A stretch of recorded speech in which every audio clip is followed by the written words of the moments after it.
So mga tol, matapos pong maging undisputed heavyweight world champion si Alexander Usyk, nantalunin niya si Tyson Fury isang linggo na mahigit ang nagdaan. Mukhang tuloy na po ang rematch nila mga tol. Ayon kasi kay kamahalan Turki Al-Alsik ng Saudi Arabia, plano umanong gawin ang rematch ng dalawa sa December 21 sa Riyadh. Makabawi na kaya si Tyson Fury dito kay Usyk sa rematch nila? Ano sa tingin nyo mga tol? Ang kinagandahan pa sa laban na yan, nakataya pa din ang undisputed belts.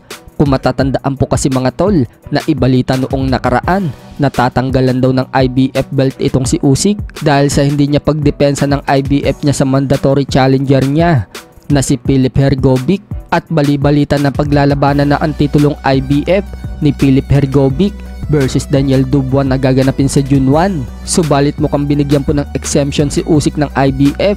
Ayon yan sa promoter ng Matchroom na si Eddie Hearn. Sinabi nga po ni Eddie Hearn na bibigyan daw ng exemption si Usyk.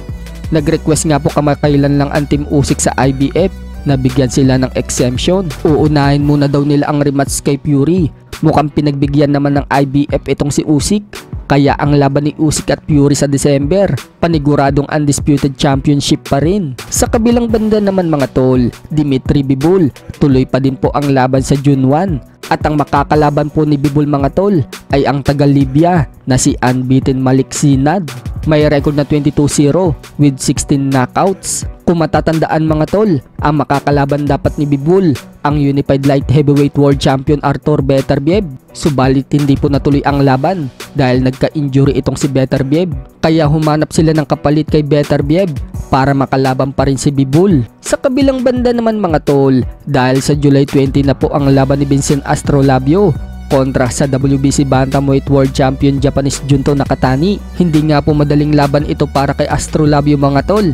Alam naman po kasi ng karamihan na malakas itong si Nakatani. So pinaghahandaan na nga po ni Astrolabio at Coach Nonoy Neri ang strategy at game plan nila para manalo sa bigating laban na yan. Sana nga po makalusot si Astrolabio kay Nakatani. Talaga malakas kasi itong si Nakatani mga tol. Base kasi sa huling laban niya kontra kay Alexandro Santiago. Si Nakatani nga lang po ang nakagawa na talunin si Santiago sa pamamagitan ng technical knockout at naagaw pa ang titulo ni Santiago.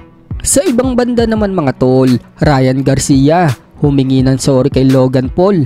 Kung matatandaan po kasi mga tol, sinabi po kasi ni Ryan Garcia na nakakasama daw sa kalusugan ang iniinom ni Logan Paul na Prime. Nasampahan pa nga po ng kaso si Garcia ng Prime dahil sa paninira nito sa produkto nila. Pero ngayon, humihingi nga po ng sorry si Ryan Garcia kay Logan Paul at uminom pa mismo si Ryan Garcia ng Prime. Samantala, bumanat naman si Ryan Garcia kay Devin Haney at sinabing mukhang mababaliktad daw lahat ng panalo ni Devin Haney. Ayon kasi sa shinare ni Garcia mga tol, na expose umano ng California State Athletic Commission ang pandaraya ni Devin Haney sa mga nakalipas na laban nito. Illegal daw kasi nag-rehydrate si Devin Haney ng 18% sa kanyang timbang mula daw na makuha nito ang kanyang WBC belt sa 135 pounds. Ayon pa sa commission mga tol, dapat daw kinancelled lahat ng laban na yan. Kaya yari itong si Devin Haney mga tol. Kung masususpindi itong si Ryan Garcia dahil sa Ostarin, ano naman kaya ang mangyayari kay Devin Haney?